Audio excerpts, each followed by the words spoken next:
आंतरराज्यीय टोळीकडून चोरीचे 22 मोबाईल हस्तगत करण्यात गुन्हे शाखा युनिट 1च्या पोलिसांना यश आलंय। पाहूया सविस्तर बातमी। बाजारपेठ आणि गर्दीच्या ठिकाणी नागरिकांचे लक्ष विचलित करत मोबाईल चोरी करणारी आंध्र प्रदेश तमिळनाडू येथील टोळीस गुन्हे शाखा युनिट 1ने ताब्यात घेतलंय। याबाबत मागील काही दिवसांपासून नाशिक शहरातील वेगवेगळ्या परिसरात राहणाऱ्या नागरिकांचे मोबाईल चोरीच्या घटना वाढत होत्या।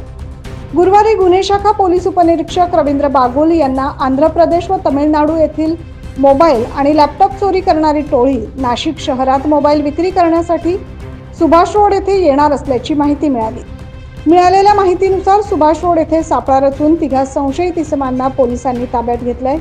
इंद्रा डुमप्पा, बालाजी सुब्रमणी, दुर्गेश कृष्णमूर्ती अशी ताब्यात घेतलेल्या संशयितांची नावे आहेत। पोलिसांनी त्यांची कसून चौकशी केली असता त्यांच्याकडून 2,38,000 रुपये किमतीचे 22 मोबाईल हस्तगत करण्यात आले। पुढील चौकशीसाठी त्यांना पंचवटी पोलीस ठाण्यात दाखल करण्यात आले। याचा पुढील तपास पंचवटी पोलीस स्टेशन अंतर्गत केला जात आहे। सदरची कामगिरी नाशिक पोलीस आयुक्त संदीप कर्णिक, गुन्हे शाखा पोलीस उपायुक्त प्रशांत बच्चव, सहाय्यक पोलीस आयुक्त संदीप मिटके यांच्या मार्गदर्शनाखाली गुन्हे शाखा युनिट 1च्या पथकाने केली। 9 न्यूज महाराष्ट्रासाठी प्रतिनिधी वैभव घुगे।